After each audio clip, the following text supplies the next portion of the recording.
At my brother's promotion celebration, he decided it would be hilarious to introduce me like this. This is my sister. No college degree. No future, just mooches off the family. Everyone, our parents included, laughed. I didn't flinch. I simply smiled, raised my glass, and said cheers. This is the last time any of you will see me. Then I walked off. The room went dead silent. You know, there are moments in life that just shatter everything you thought you knew, moments that force you to redefine yourself completely. For me, that moment wasn't some grand tragedy, but a single, brutal night at my own brother's promotion party. Can you imagine your family using you as a public punchline, a cautionary tale, to make themselves look good? Because that's exactly what happened to me, and it changed everything forever. My name is Jenna, I'm 28, and I'm an artist from Boston. Family was always everything to me, especially my big brother, Adam. While he was busy collecting degrees and climbing the corporate ladder, I was chasing my passion for art, even if my parents didn't approve. See, I grew up in a household where academic achievement wasn't just encouraged, it was expected. My dad, Thomas, was a renowned cardiothoracic surgeon, practically a local legend. Every dinner table conversation was about his latest life-saving procedure. My mom, Diana, was a tenured English professor, always publishing papers and winning awards. Their wedding photos even showed them proudly wearing their academic robes. Then there was Adam, 3 years older than me. He was the epitome of everything my parents valued. Perfect report cards, science fair wins, debate team captain, valedictorian. He got into all 8 Ivy Leagues. Harvard Law was his final choice, and my parents practically glowed with pride.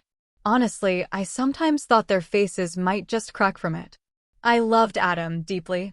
Before academics consumed him, we were inseparable. We built blanket forts, created elaborate backyard games, whispered secrets long after bedtime. He protected me from bullies, taught me to ride my bike. For years, he was my hero, my confidant, my best friend. But then, in high school, something shifted. His endless accomplishments created a chasm between us that only grew wider with every award and honor. Meanwhile, I struggled. My second-grade teacher called my parents because I was drawing elaborate pictures instead of doing math. Middle school report cards always said I was bright but unfocused, creative but distractible. High school was just an exercise in endurance. I could write amazing essays, create stunning art projects, but standardized tests were my nemesis. Numbers swam, dates vanished, science formulas felt like a foreign language. But my art? My art flourished. I won competitions, had my work displayed, even got praise from professional artists. But at home, these accomplishments were met with quick nods before the conversation inevitably swung back to Adam's latest triumph or my parents' professional successes. College application season arrived, and with it, the inevitable explosion. I wanted art school. My parents insisted on a traditional university, maybe an art minor if you maintain perfect grades. The arguments became vicious. My dad actually declared he wouldn't waste money on a degree in finger painting. I shot back that I wouldn't waste years studying subjects that would never serve my future. My mom tried to mediate, but always sided with my father. Adam, home from his first year at Harvard, pulled me aside during one particularly bitter fight. I thought, finally, he'll understand. He'll support me. Instead, he just advised me to just get the degree to make everyone happy.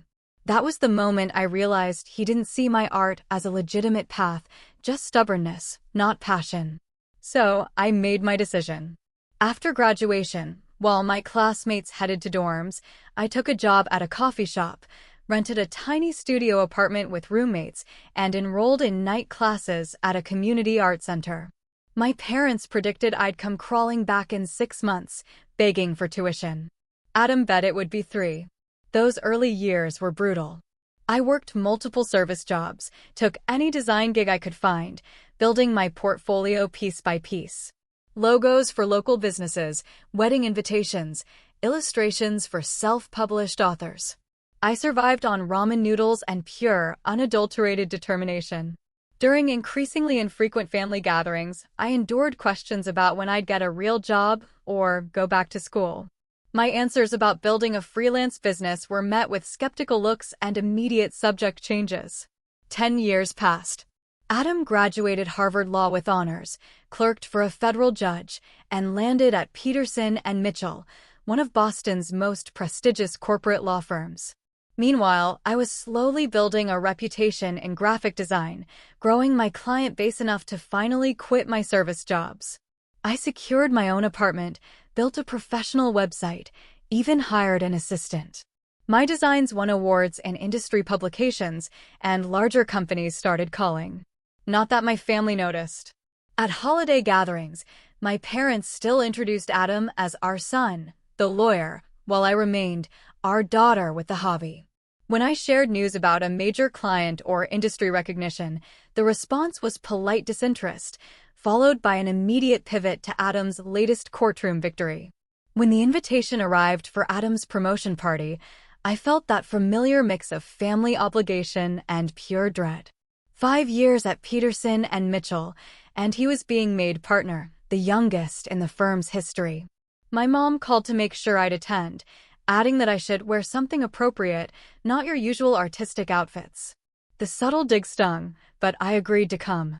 Despite everything, I still clung to this fragile hope that someday my success would register with them, that they would finally see my path as valid and valuable. I never imagined that party would become the breaking point, the night that severed my family ties and forced me to redefine my entire sense of self-worth. The invitation specified black tie attire. So, I invested in a sleek midnight blue gown I honestly couldn't really afford, $300 that probably should have gone to new design software. Another $100 on shoes that wouldn't embarrass my fashion-conscious mother. I even booked a salon appointment for professional hairstyling, something I'd never normally do. The week before the party, I poured myself into a custom piece for Adam. Despite our complicated relationship, I wanted to give him something meaningful. I designed a stylized Boston skyline, weaving in subtle references to landmarks from our childhood. In one corner, almost hidden, 2 small figures of us as children. 16 hours of work, professionally framed with museum-quality glass.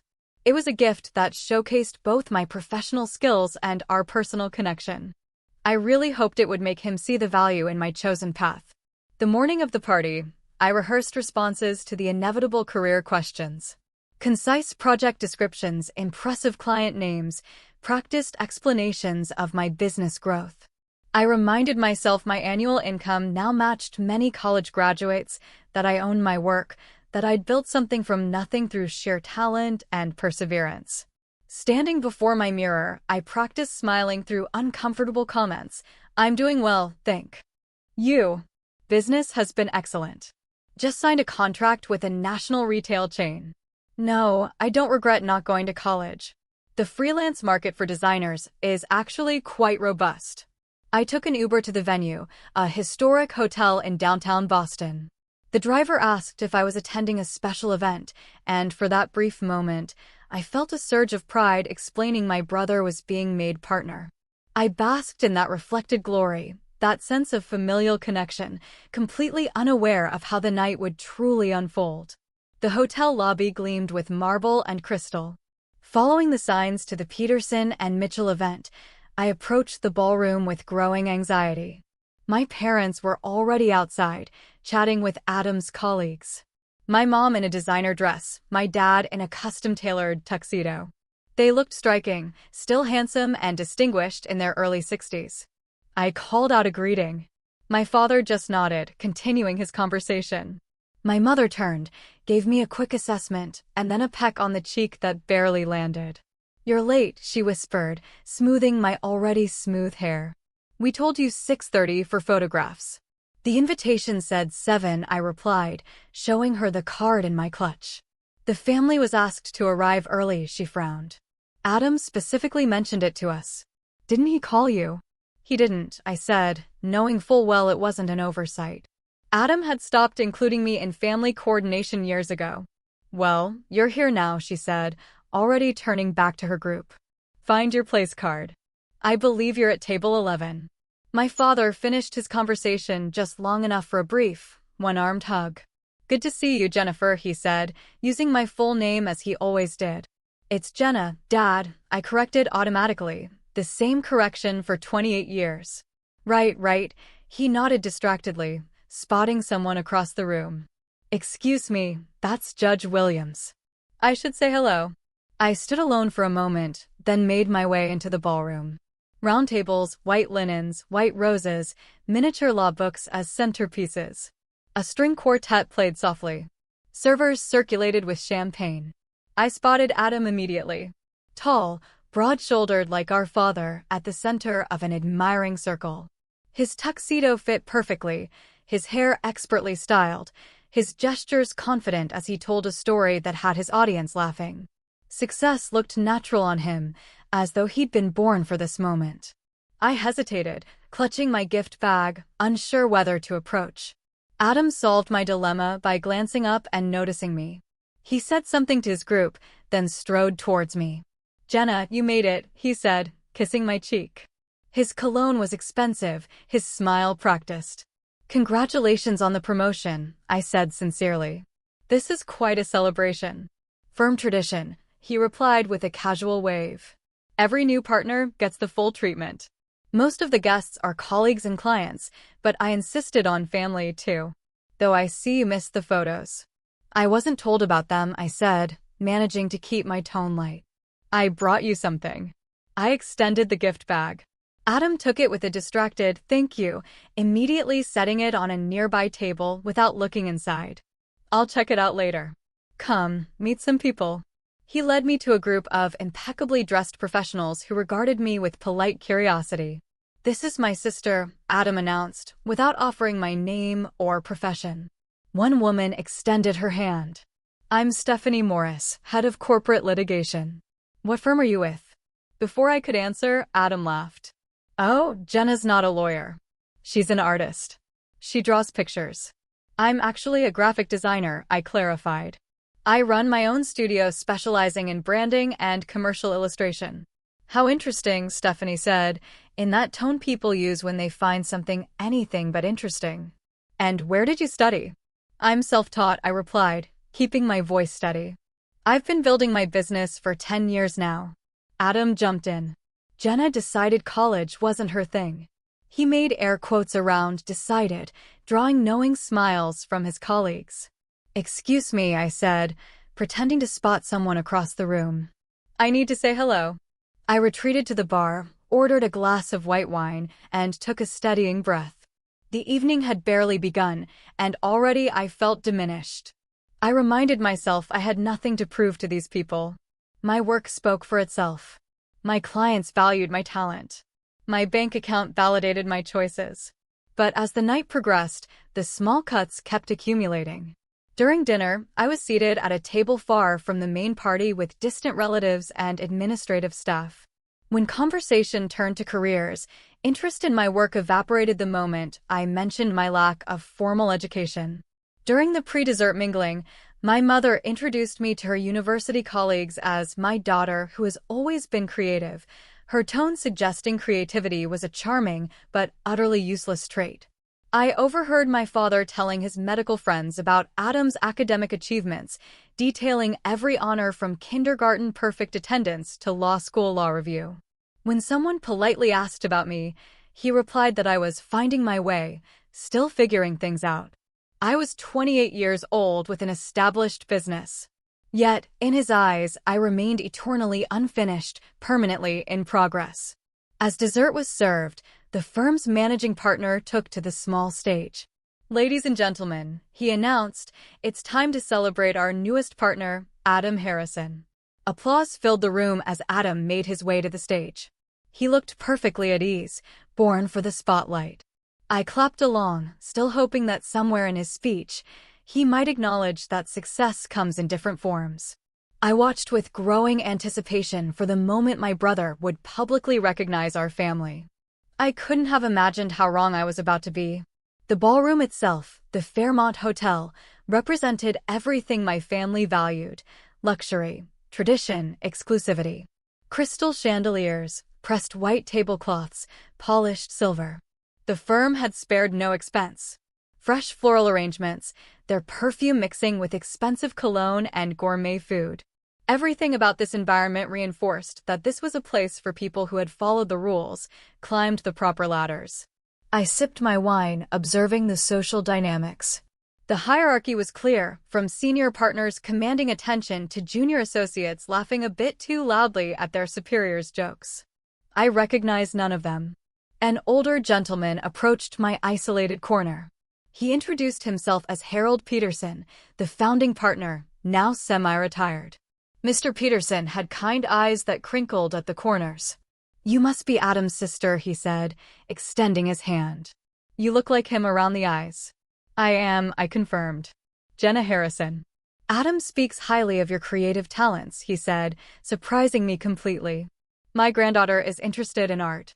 Do you have any advice for young people pursuing creative fields?" For a moment, I felt visible. I enthusiastically shared thoughts about building portfolios, finding mentors, developing business skills. Mr. Peterson listened attentively, asking thoughtful questions. Our conversation was interrupted when my mother appeared, slipping her arm through Mr. Peterson's. "Harold, I see you've met Jenna," she said. "I hope she hasn't been boring you with her little projects." "Not at all," he replied. We were having a fascinating discussion about creative entrepreneurship. My mother laughed as though he'd said something amusing rather than factual. "Well, there's someone you simply must meet," she said, already steering him away. "The university president is here, and he's been asking about your scholarship fund."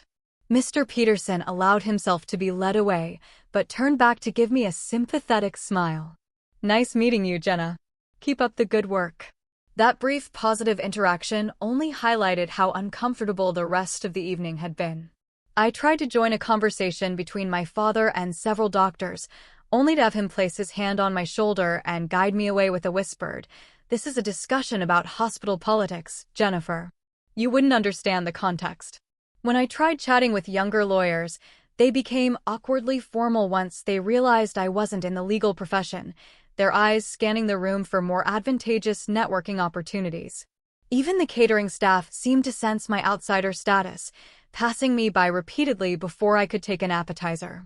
Around 9 o'clock, the gift presentation began. Partners and colleagues presented Adam with expensive tokens of their esteem, monogrammed cufflinks, rare whiskey, vintage law books. Each gift was met with appropriate appreciation and witty remarks from my brother. When the formal gifts concluded, my mother nudged me. "You said you brought something." I nodded and retrieved my carefully wrapped package from the gift table where it sat untouched. As I approached Adam, he was deep in conversation with the managing partner. I stood awkwardly, waiting to be acknowledged. "Excuse me," I finally said after nearly a minute of being ignored. Adam turned with barely concealed impatience. "Yes, I wanted to give you this," I said, offering the package. "I made it for your promotion." He took it with a distracted thanks and carelessly tore the wrapping, nothing like the careful appreciation he'd shown for the other gifts. The custom frame caught the light as he held up the artwork with a puzzled expression. "It's the Boston skyline," I explained, with places from our childhood hidden in the details. "See, there's the park where we used to play and the ice cream shop on the corner. And those two small figures there are." "That's nice," he interrupted, clearly uninterested in the personal touches that had taken me hours. He set the artwork down against the wall without even finishing his examination. "Not really my style, but thanks for the thought." My mother appeared beside him and glanced at the piece. "Oh, another one of your drawings," she said, as though I'd presented him with a crayon scribble rather than a professional piece worth hundreds of dollars. "That's sweet, dear." She picked it up and squinted at it. "Is this supposed to be Boston? The proportions seem off." "It's stylized, Mom," I explained, trying to keep disappointment from my voice. "It's not meant to be photorealistic." "Well, it's the thought that counts," she said, setting it back down and straightening Adam's already perfect tie. The photos from earlier came out beautifully. The photographer said he's never seen such a photogenic family. The implication that the family photos were complete without me wasn't lost on anyone. As dinner concluded and the formal program approached, I found myself increasingly isolated. I checked my watch repeatedly, calculating how soon I could leave without causing comment. The answer, unfortunately, was not until after Adam's speech and at least the first dance. I made my way to the ladies' room for a moment of peace. Inside, I found two young women I recognized as legal associates from Adam's table. They were touching up their makeup and didn't notice me enter a stall. "Can you believe his sister?" the first one said. "She looks so out of place." "I know," the second agreed. "Adam told me she's some kind of starving artist who refused to go to college. His parents are still supporting her financially." I froze, blood rushing to my face. The accusation was completely false. I hadn't taken money from my parents since I was 20, not even when I'd had pneumonia and couldn't work for 6 weeks. I'd eaten ramen and depleted my savings rather than ask for help. Such a disappointment compared to him, the first woman continued. He said they keep inviting her to family events out of obligation, but she doesn't really fit with their social circle. I must have made a sound because both women suddenly went silent. I waited until they left before emerging, hands shaking as I washed them at the sink. My reflection showed flushed cheeks and overly bright eyes. I took several deep breaths, determined not to let them see me affected. Returning to the ballroom, I found the lights dimmed and attention focused on the small stage where the managing partner was introducing Adam.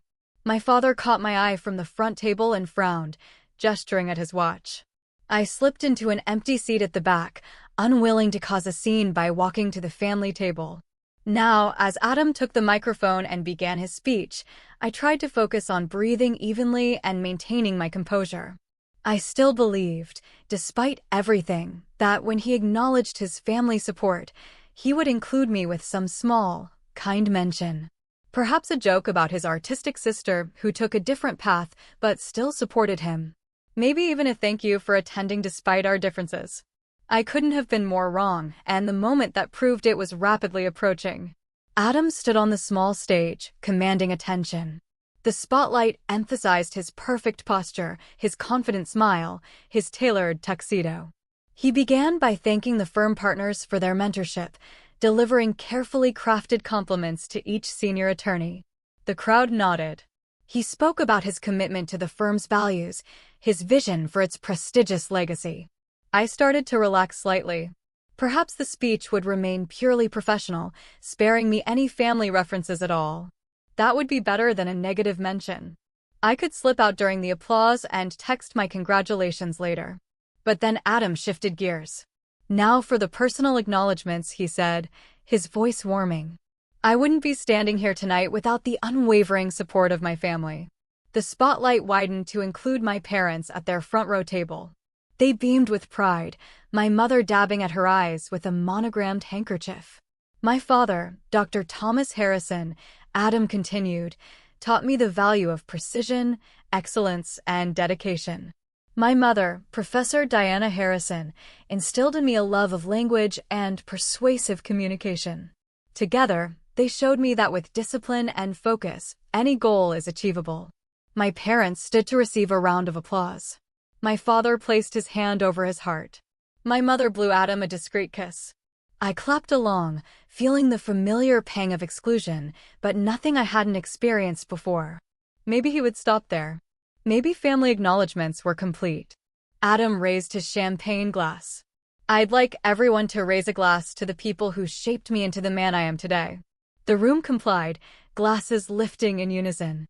"To my mentors, my parents, and my friends," Adam said. "And of course," his eyes scanned the room until they found me in my back corner. A smile spread across his face that sent a chill down my spine. It wasn't his genuine smile, but the one I'd seen when he was about to win an argument at someone else's expense. "And of course," Adam continued, gesturing toward me with his glass, "to my sister, Jenna, who joined us tonight." The spotlight swung wildly until it located me, its brightness temporarily blinding after the dimness of my corner.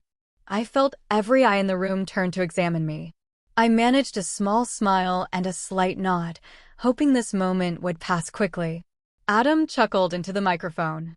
"For those who don't know her, this is my sister. No degree, no future, just freeloads off the family.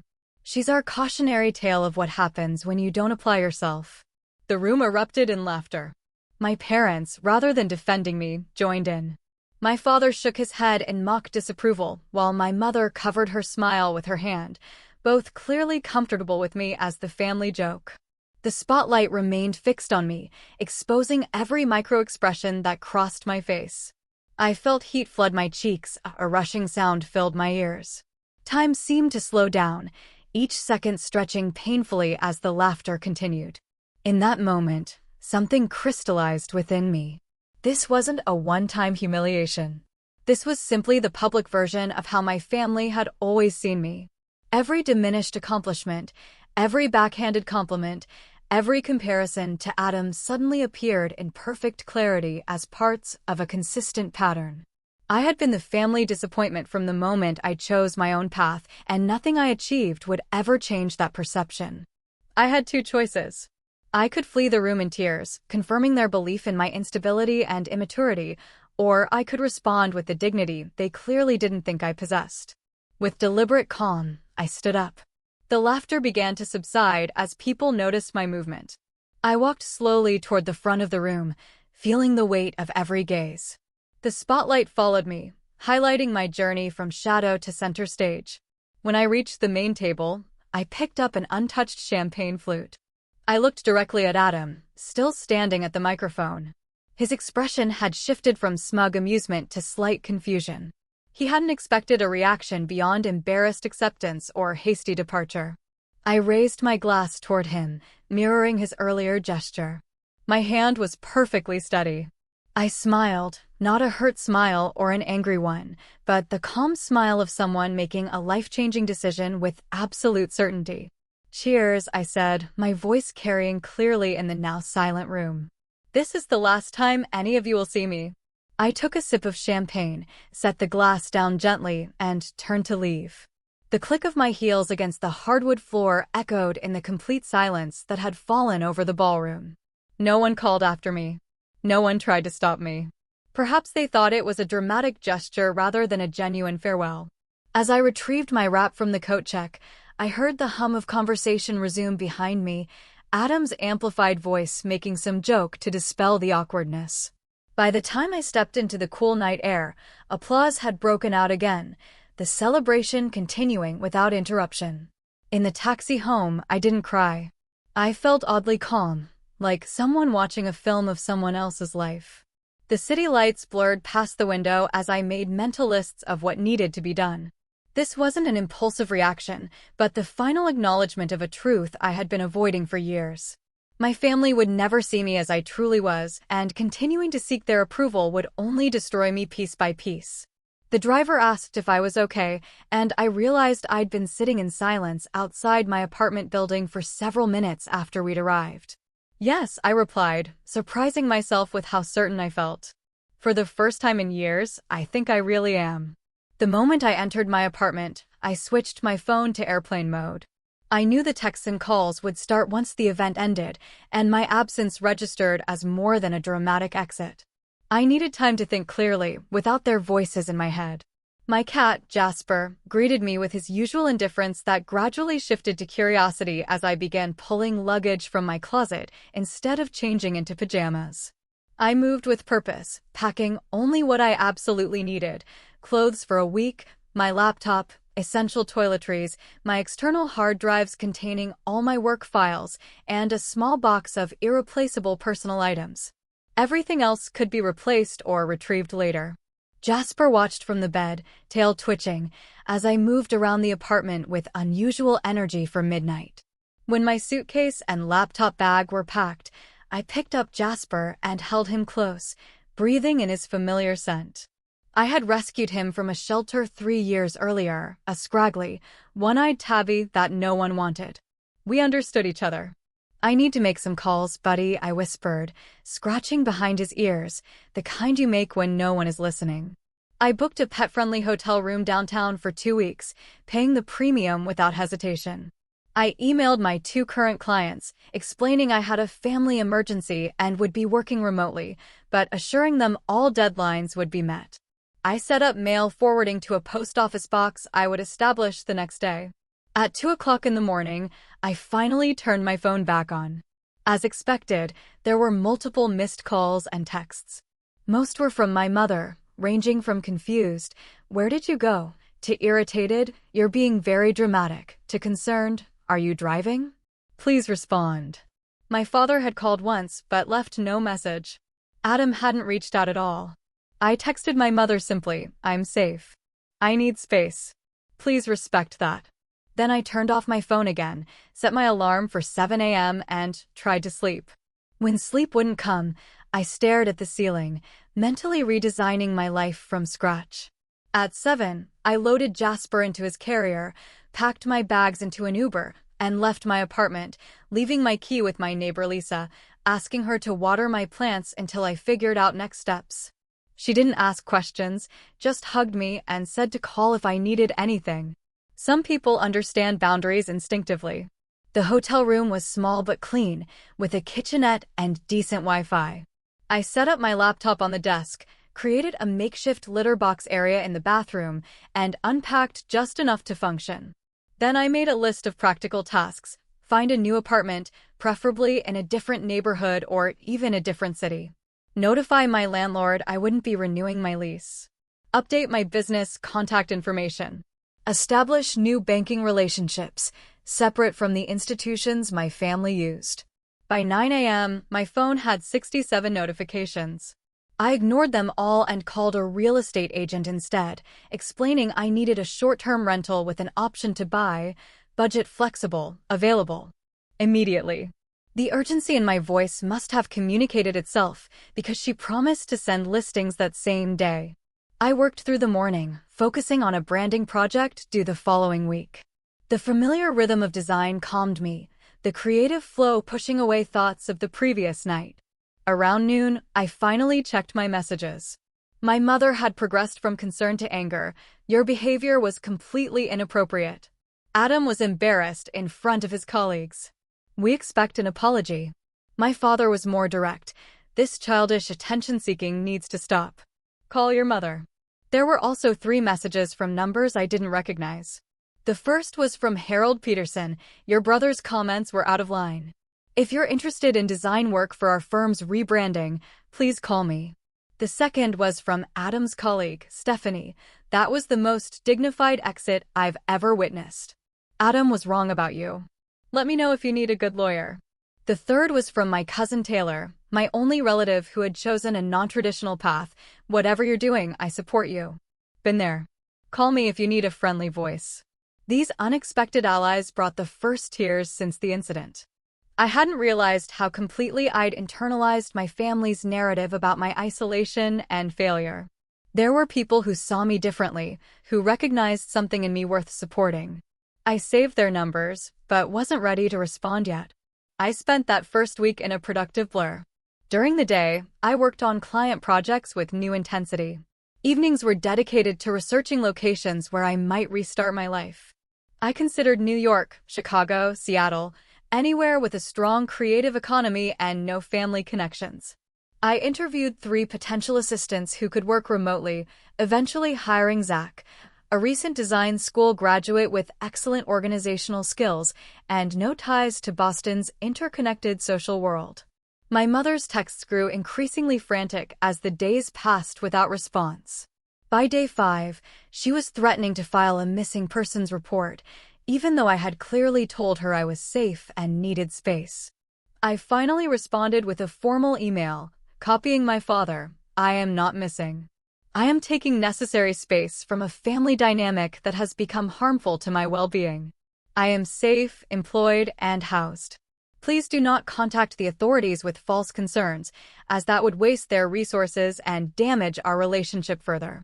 I will reach out when I am ready to communicate." The response came within minutes, a lengthy email from my father detailing all the ways they had supported me, the sacrifices they had made, and the ingratitude I was showing. He referenced family therapy as though it were a threat rather than a potentially helpful suggestion. The message contained not one word of apology for Adam's behavior or acknowledgement of why I might have been hurt. I forwarded the email to a new therapist I had scheduled an appointment with, adding context for our first session tomorrow. 10 days after the party, I found my new home, a loft apartment in Philadelphia's Arts District. The real estate agent sent a virtual tour highlighting the northern light, perfect for a studio, the building's community of creative professionals, and the reasonable cost of living compared to Boston. I signed a 6-month lease with an option to buy and booked a moving company for the following week. I wrote a cordial, professional letter to my landlord, enclosed a check for the lease termination fee, and arranged for a cleaning service. I updated my business address on all official documents and my website. I opened new accounts at a national bank with no Boston presence. I found a veterinarian in Philadelphia for Jasper. Methodically, I untangled my life from its Boston roots. Each practical step felt like removing a weight I hadn't known I was carrying. The night before leaving Boston, I drove to my apartment to collect a few remaining items. I half expected to find my parents waiting, ready for a dramatic confrontation. Instead, the building was quiet, my apartment clean and empty, looking smaller than I remembered. I left my keys on the counter along with a note for the landlord, thanking him for 5 good years. As I carried the last box to my car, I realized I hadn't cried since that first day in the hotel. The pain had transformed into purposeful action. Each decision a step toward a self-determined life. The drive to Philadelphia the next morning felt symbolic, sunrise at my back as I headed south and west toward a city where no one knew me as Adam's underachieving sister or the Harrisons' disappointing daughter. I was simply a graphic designer, new tenant, cat owner, a person in progress. I had no illusions that geographic distance alone would heal the wounds inflicted over decades. But as the Boston skyline disappeared in my rearview mirror, I allowed myself to imagine a life defined by my own values rather than my family's expectations. That possibility alone made the road ahead look brighter than the one behind. Philadelphia welcomed me with neither fanfare nor resistance, just the neutral acceptance of a city accustomed to reinvention. My loft apartment occupied the 3rd floor of a converted textile factory, all exposed brick and oversized windows. The building housed a community of creative professionals, a photographer, several writers, a furniture maker, and a small advertising agency on the ground floor. They nodded hello in the hallways, but asked few questions, respecting the unspoken understanding that everyone had their own story, their own reasons for being there. I established my new studio methodically. The southern half of the loft became my workspace with drafting tables, computer setup, and a meeting area. The northern portion I designated as living space, though the boundaries often blurred. Jasper claimed a sunny window seat, seemingly unbothered by the change in scenery. For the first month, I maintained radio silence with my family despite escalating attempts at contact. My mother progressed from concerned texts to emotional voicemails to a remarkably tone-deaf email suggesting I was having a nervous breakdown because I couldn't handle Adam's success.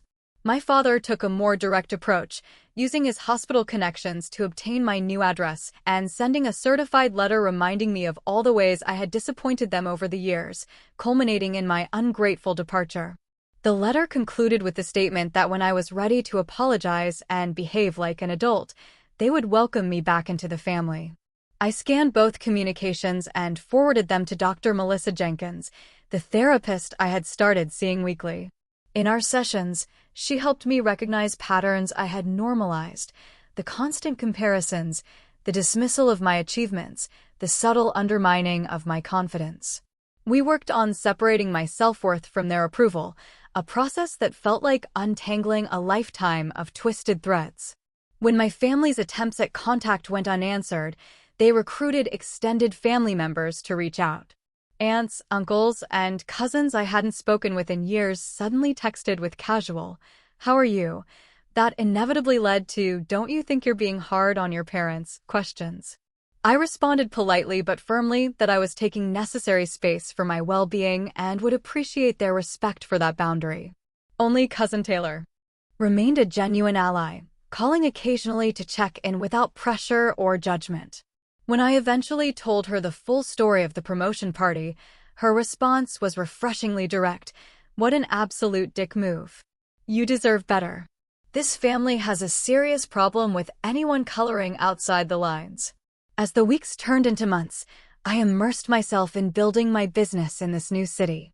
I joined the Philadelphia Graphic Artists Guild, attending monthly meetings and gradually forming professional connections. I accepted an invitation to speak at a community college about entrepreneurship in creative fields, sharing my journey with students who reminded me of my younger self. 6 months after the move, I received an unexpected email from Harold Peterson, the founding partner of Adams law firm. He remembered our brief conversation at the promotion party and was impressed by both my portfolio and my dignified exit that night. His firm was undergoing a complete rebranding, and he wanted to know if I would consider submitting a proposal. The irony was impossible to miss. My first major opportunity in my new life coming from the very event that had ended my old one. I accepted the invitation, putting together the most professional presentation of my career. When I returned to Boston for the pitch meeting, I stayed in a hotel, told no one in my family I was in town, and focused entirely on the business at hand. To my surprise and delight, the firm selected my proposal over those from several larger agencies, citing the personal attention and fresh perspective I offered. The project took 3 months to complete and led to referrals to 2 other Boston law firms. I hired Zach full-time to handle the increased workload and brought on a junior designer named Mia, a recent art school graduate with exceptional talent but no connections. I recognized in her the same hunger to prove herself that had driven me for years. Around this time, I received my first communication from Adam since the night of his promotion. His email was brief and unapologetic.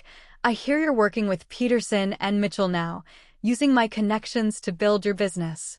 You're welcome. Let's put this family drama behind us. Mom and Dad's anniversary is coming up." I read it twice before crafting a response. "Adam, my business relationship with Peterson and Mitchell is based on my professional capabilities, which Harold Peterson recognized independently. I didn't use your name to secure the contract, nor would I. Regarding our family situation, what you perceive as drama, I experience as necessary boundaries. Your comments at your promotion party were merely the final example of a lifelong pattern of dismissal and disrespect. Until there is genuine acknowledgement and apology for that pattern, I have nothing further to discuss. I wish you continued success in your career. Jenna." I didn't receive a reply, nor did I expect one, but composing the email without anger, without desperate need for his approval, felt like concrete evidence of my growing emotional independence. As my first year in Philadelphia drew to a close, my business had expanded beyond my initial expectations. The Peterson and Mitchell project led to a feature in a design industry magazine highlighting my approach to rebranding traditional institutions. The exposure brought inquiries from companies across the Northeast, allowing me to be selective about which projects I accepted. With financial security came the confidence to explore new creative directions. I developed a series of workshops for self-taught artists navigating the business side of creative careers. Drawing from my own experience, I addressed the practical challenges and emotional obstacles that weren't covered in traditional education. The first workshop sold out within days, confirming that my unconventional path held value for others facing similar journeys. Through the workshops, I met Jordan, a web developer who specialized in creating platforms for artists. Our professional collaboration evolved into friendship and eventually a romantic relationship built on mutual respect and shared creative values. Unlike previous partners who had either pitted my family situation or encouraged reconciliation regardless of cost, Jordan understood the importance of boundaries and self-respect. When I told him the full story of the promotion party, his response was exactly what I needed. "That must have hurt terribly." And your response was incredibly brave. With this growing support system of friends, colleagues, and my relationship with Jordan, I began to recognize that family could be chosen rather than merely inherited. These were people who valued me for exactly who I was, not who they wished I would become. Around the 18-month mark after leaving Boston, I received notification that I had been nominated for the Emerging Entrepreneur Award from the American Design Association. The irony was rich. My supposed lack of future had evolved into national recognition of my business acumen and creative leadership. The award ceremony would be held in New York, and I was expected to give a short acceptance speech if I won. I didn't tell my family about the nomination. Their validation was no longer necessary for me to recognize my own achievements. Instead, I invited Jordan, Mia, Zach, and cousin Taylor to attend as my guests. The night of the ceremony, wearing a designer dress I had easily afforded, I sat at a table surrounded by people who genuinely celebrated my success. When they called my name as the winner, the applause felt authentic rather than obligatory. Standing at the podium, looking out at a room full of industry peers who valued my work on its own merits, I felt a sense of belonging I had never experienced in family gatherings. My speech acknowledged the untraditional path that had brought me there and thanked those who had supported my vision rather than trying to reshape it. I didn't mention my family directly, but I included a line that Taylor later told me made her tear up. Sometimes the most important step in finding your true path is having the courage to walk away from those who cannot see its value. The next morning, my phone contained congratulatory messages from colleagues and friends, but also an unexpected text from my mother. Saw your award online. Your father and I are confused about why we weren't invited or mentioned. When will this punishment end? Her message crystallized how little had changed in their perspective, how completely they had missed the point of my departure. It wasn't punishment, it was protection.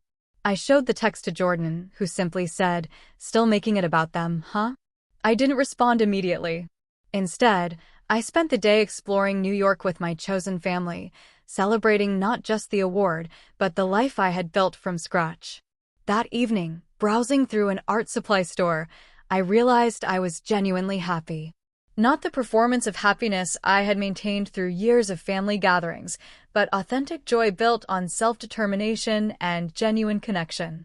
2 years after walking out of Adam's promotion party, I had transformed from the family disappointment into an award-winning business owner with a thriving creative practice, meaningful relationships, and hard-won self-respect. The journey hadn't been easy or linear, but each step had carried me further from the limiting narrative my family had constructed and closer to the truth of who I could become when freed from their expectations. What I couldn't have anticipated was that the next phase of this journey would involve confronting the past directly rather than simply building around its absence. The opportunity to do so arrived unexpectedly, testing whether my newfound strengths could withstand direct contact with the people who had spent a lifetime undermining it. The industry conference in Chicago marked the 3rd anniversary of my departure from Boston. I had been invited to speak on a panel about entrepreneurship in creative fields, sharing the stage with designers I had once admired from afar. My business had grown to a team of 6 with offices in both Philadelphia and New York. The days of questioning my path had long since faded, replaced by the quiet confidence that comes from building something enduring. During the networking lunch following our panel, I was deep in conversation with a potential client when I felt a tap on my shoulder. Turning, I found myself face to face with Adam for the first time since that night at the Fairmont Hotel. He looked essentially the same, perfectly tailored suit, confident posture, practiced smile. Yet something in his eyes had changed, a hint of uncertainty that had never been there before. "Jenna," he said, his voice carefully neutral. "I thought that was you on the speaker list. You look different." I nodded, maintaining my professional composure. "Adam, this is unexpected. Are you attending the conference?" He shook his head. "I'm representing a client who's sponsoring the event. I saw your name in the program." An awkward silence fell between us, 3 years of unspoken words creating an almost tangible barrier. Finally, Adam cleared his throat. "Do you have time for a coffee?" he asked, gesturing toward the hotel lobby. I considered refusing, using my busy schedule as an excuse, but curiosity prevailed. I excused myself from the potential client, promising to follow up later, and accompanied Adam to the lobby cafe. We sat at a small table by the window, both of us stiff and formal. Adam ordered an espresso while I chose herbal tea. When the server left, he studied me with an expression I couldn't quite read. "You're doing well," he observed. "I see your work everywhere now." The Madison Avenue campaign was particularly impressive. I was surprised he had noticed, much less remembered my work. "Thank you," I replied. "How are things at Peterson and Mitchell?" "Busy," he said. "I'm on track for managing partner next year." "Congratulations," I said, "and mend it." His ambition had always been clear, and his achievements were genuine, whatever I thought of his personal behavior. Another silence descended, heavier this time. Adam fidgeted with his espresso cup, uncharacteristically hesitant. "Look," he finally said, "about what happened at my promotion party." I waited, curious whether he would actually acknowledge the harm he'd caused or simply minimize it as family drama. I was out of line, he admitted, surprising me. The joke wasn't funny, and it wasn't accurate. I knew that even then. "It wasn't a joke, Adam," I replied evenly. "It was public humiliation, and it wasn't isolated. It was the culmination of a lifetime of being diminished and dismissed by my own family." He flinched slightly, but didn't deny it. "I know. I've had time to think about it, especially after Harold Peterson took me aside the following week and asked me what kind of man publicly mocks his own sister for laughs." That must have been uncomfortable, I observed, feeling a surge of gratitude toward the older lawyer who had seen my value when my own brother couldn't. "It was," Adam acknowledged, "especially since he followed it up by telling me you were doing the branding for the firm and your work was exceptional. He suggested I had misjudged you rather severely." I sipped my tea, letting the moment stretch. Adam had never been good at apologies.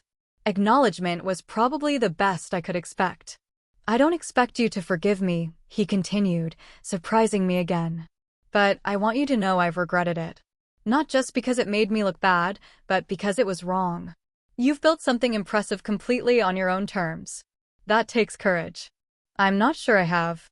The admission cost him. I could see it in the tight set of his jaw. The golden child acknowledging his sister's strength challenged the narrative he'd constructed about himself as the family success story. "Thank you for saying that," I replied. "It matters, even now. Mom and Dad ask about you," he said, shifting the conversation. "They've seen your success.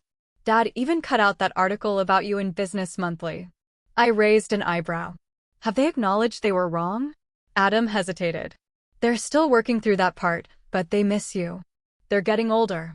Maybe there's room for a relationship that doesn't require you to be who they wanted you to be." I considered his words carefully. Is that possible? After a lifetime of their expectations, can they really accept who I actually am? "I don't know," he admitted. "But they're talking about trying. That's something." We finished our drinks in a more comfortable silence.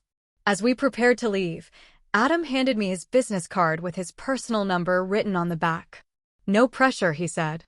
"But if you ever want to talk or even just exchange occasional texts, I'd like that.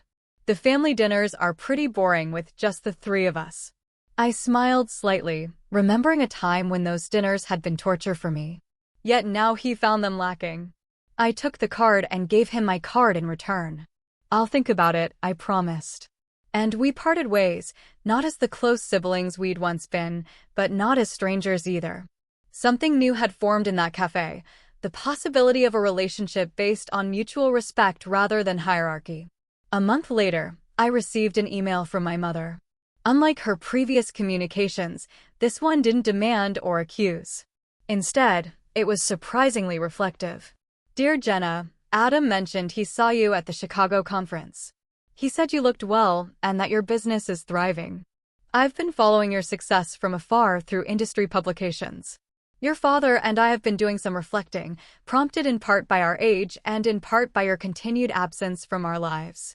While we may not fully understand the choices you've made, we can see that they have led you to a place of success and, we hope, happiness. We would like an opportunity to see you again on your terms. Perhaps a neutral meeting place for lunch or coffee when you're next in Boston. With love, Mom." I read the email several times, noting both its conciliatory tone and its careful avoidance of direct apology. I forwarded it to Dr. Jenkins, who had helped me navigate the past 3 years of family separation. "What do you think?" I asked during our next session. "What do you want?" she countered in her typically direct way. I considered the question seriously. Not a fantasy reconciliation where they suddenly transformed into the supportive parents I'd always wanted. Not a continuation of complete estrangement either. Perhaps something in between, a limited relationship with clear boundaries. "I want to be seen for who I am," I finally replied. "Not as a disappointment or a project or even as a success story they can now claim." just as myself, with all my complexities and choices. Then perhaps that's what you should tell them, she suggested. See if they're capable of meeting you there. I composed a careful response to my mother, agreeing to meet when I was next in Boston for business. I specified a cafe near my hotel rather than our old family haunts, a neutral territory where we could begin this tentative reconnection. 2 weeks later, I sat waiting at a table by the window, watching for their arrival. My parents entered precisely on time, my father scanning the room methodically while my mother spotted me immediately. They looked older than I remembered, more fragile somehow, though still carrying themselves with the dignity of people accustomed to professional respect. The initial greetings were awkward, physical contact limited to brief, stilted hugs. We ordered coffee and pastries, making small talk about the weather and my flight. Finally, my father cleared his throat. "We've missed you, Jenna," he said formally, as though delivering prepared remarks. "Your mother and I have discussed the events that led to your departure at length." I noticed he didn't specifically mention Adam's behavior or their own. "I'm glad you've been successful," he continued. "The design award was quite prestigious, I understand." "Thank you," I replied, keeping my voice steady. "My work has been fulfilling, but I didn't agree to meet to discuss my professional achievements. I wanted to address the relationship dynamics that made it necessary for me to leave." My mother flinched slightly. "Must we rehash old grievances?" she asked. "Can't we simply move forward?" I shook my head. Moving forward requires understanding how we got here. For years, I was treated as less valuable because I chose a different path. Adam's comments at his promotion party weren't an isolated incident. They were the culmination of a family culture that consistently undermined and dismissed me. My father started to object, but my mother placed her hand on his arm. "There may be some truth to that," she acknowledged quietly. "We had certain expectations, certain definitions of success. Your choices didn't fit those definitions, and we struggled to see beyond our own perspective." It wasn't quite an apology, but it was more self-awareness than I'd ever heard from her before. "I appreciate that recognition," I said. "What I need going forward is respect for my choices, my business, and my boundaries. I've built a life I'm proud of. If you want to be part of that life, it needs to be on terms of mutual respect." My father nodded slowly. "We can try," he said. "We're not perfect, but we can try." We spent the rest of the meeting establishing parameters for this new relationship. Monthly phone calls, occasional visits, no unsolicited advice about my career or personal life. I made it clear that any backsliding into old patterns would result in me stepping back again. They agreed, though I could see the effort it took my father to accept these terms. As we prepared to leave, my mother hesitated, then asked, "Will you be at Christmas this year? We would very much like to have you there." I thought of the past 3 Christmases spent with friends and Jordan, relaxed gatherings free from performance or judgment. "I'll consider it," I replied honestly. "But if I come, Jordan would come with me." "Your boyfriend?" my father asked. Adam mentioned him. "My partner," I corrected. "He's an important part of my life." They exchanged glances, but nodded in agreement. Our relationship remained a work in progress. In the following months, some conversations flowed naturally, while others triggered old patterns that required gentle but firm correction. My father struggled more than my mother with accepting me as an equal rather than a daughter to be guided. My mother made genuine efforts to ask about my work with real interest rather than polite tolerance. Adam and I established our own cautious reconnection, mostly through occasional texts about neutral topics. He sent articles related to my industry. I congratulated him on professional milestones. We weren't the close siblings of our earliest childhood, but we weren't adversaries either. 6 months after our cafe meeting, I accepted an invitation to Christmas dinner, bringing Jordan with me. The evening had tense moments, but also genuine laughter. When my father began to lecture me about tax planning for my business, I calmly reminded him of our boundary agreement. To his credit, he stopped mid-sentence and apologized. That night in our hotel room, Jordan asked if I regretted reconnecting with my family. "No," I said after careful consideration, "but I don't regret leaving either. I needed to find my own worth before I could interact with them in a healthy way. The distance gave me perspective I couldn't have gained otherwise." The following spring, I was invited to deliver the commencement address at Philadelphia's Art College. Standing at the podium, facing hundreds of creative young people preparing to forge their own paths, I shared the lessons of my journey without naming my family directly. Your worth isn't determined by degrees or titles or others' expectations. It's built through the courage to pursue your own vision, the resilience to weather rejection, and the wisdom to recognize when walking away is necessary for growth. Sometimes the most loving thing you can do for yourself is to create distance from those who cannot see your value. And sometimes, if you're fortunate, that distance creates space for new understanding on both sides. The most important lesson I've learned is that you don't need permission to define your own success. The path that others can't understand may be exactly the one you're meant to follow. Trust that journey, even when it's lonely. Build connections with those who celebrate rather than merely tolerate your choices. And remember that family can be found as well as born, created through mutual respect and genuine acceptance. As the graduates applauded, I spotted my parents and Adam sitting quietly in the back row. They had driven from Boston without telling me, a gesture that would have felt intrusive a year earlier, but now seemed like a genuine attempt to understand my world.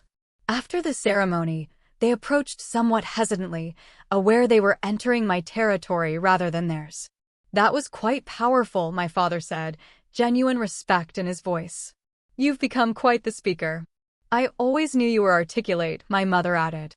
But seeing you inspire all these young people. She trailed off, emotion making her uncharacteristically wordless. Thanks for coming, I said, including all three of them in my smile. Would you like to join us for lunch? My team has a table reserved to celebrate. They accepted, and for the first time, entered my professional world as guests rather than judges. As I introduced them to my colleagues and friends, I watched them struggle, and mostly succeed, at seeing me through others' eyes, not as the family disappointment, but as a respected mentor, successful business owner, and valued friend. The journey wasn't complete, the healing not absolute. There would still be moments of miscommunication and old habits resurfacing. But standing there, surrounded by my chosen family and my birth family, I recognized that true independence had given me the strength to attempt reconciliation without losing myself in the process. The path forward wasn't about forgetting the past, but about ensuring it no longer controlled my future. The painful night at Adam's promotion party had ultimately forced me to claim my own narrative, to build a life based on self-defined success rather than external validation. That freedom was worth every difficult step of the journey.